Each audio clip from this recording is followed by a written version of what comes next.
Hello children, so now we'll be continuing with the lesson Bhupen's best friend. So last video we saw that Bhupen got a magical stick as his best friend, no? So now what happened is Bhupen started going to school with his friend the magical stick. At the special school for the blind where he studied, he learned to read just like other children, but his books were different. Yes, children, so there is a special school for the disabled children. Okay, so there are different disabilities you might know.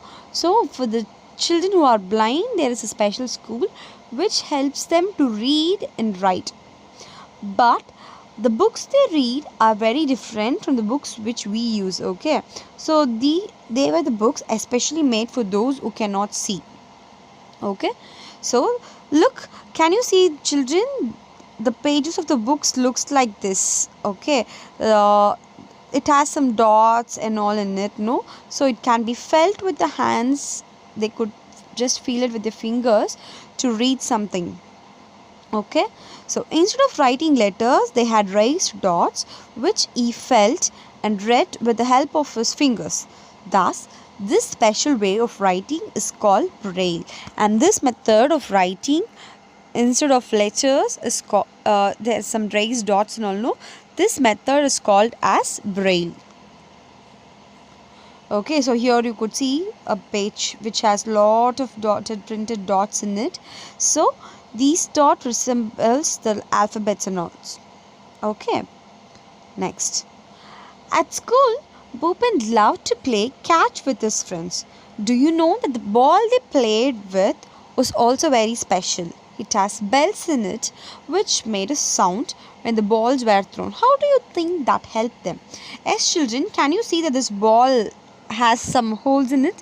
So inside that it has a bell. So when the ball is thrown, actually you would have seen balls like this which has a bell inside it.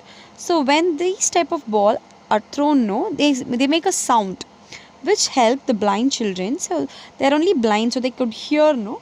So these sounds made by the ball will help the children to recognize that the ball is approaching them.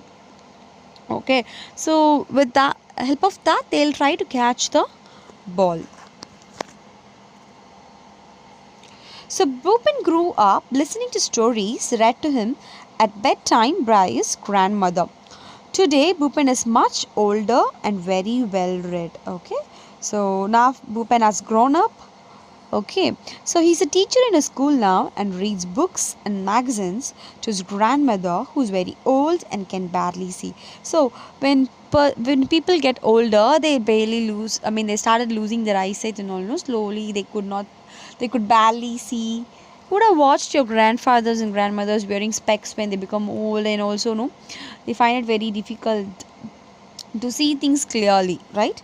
So same way Bhupen is helping out his grandmother to read books and magazines for her.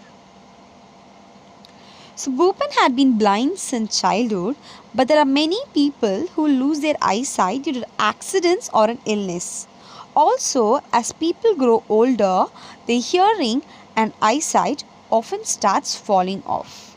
Okay, so there are many reasons why people lose their eyesight. So few, when they as they born, they will have defects in their eyes, but many lose their eyesight due to some accidents or some illness and all. And also, as I told you, when they grow older, they'll just their hearing and eyesight slowly fades off.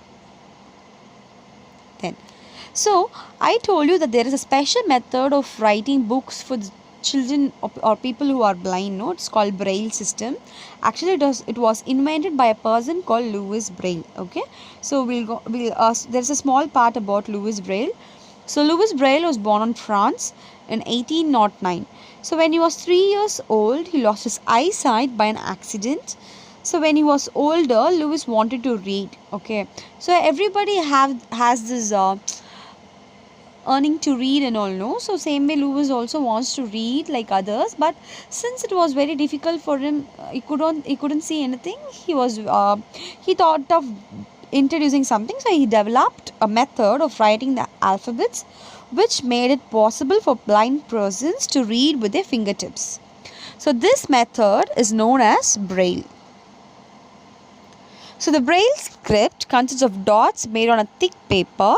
These dots are raised so that the people can feel them with their fingertips. The Braille alphabets consist of various arrangements of the dots. There are around 63 possible combinations which stands for all the letters of the alphabets. So as I told you, they have raised dots. So you also saw in the previous slides and all, no? It has some raised dots in it in a thick paper so that the people will touch them, so the blind persons can touch them and feel them with their fingertips. So they will recognize what alphabet is this. It needs some training.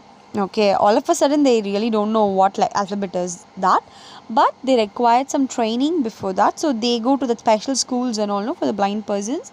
So they get trained to read all this Braille script.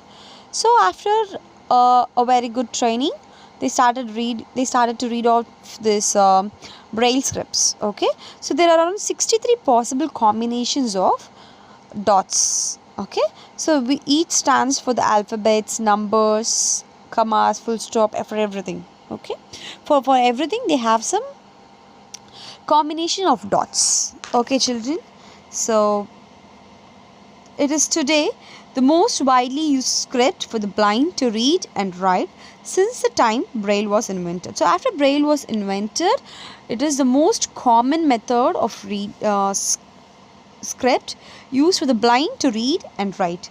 So now there has been lot of advancement in the script making to make Braille easier to read and write. So first, they used to print it out with their hands only. Now there are a special typewriting machines for this, for printing out these Braille scripts, and now even computers can type Braille. Okay, so that's all, children. Thank you so much.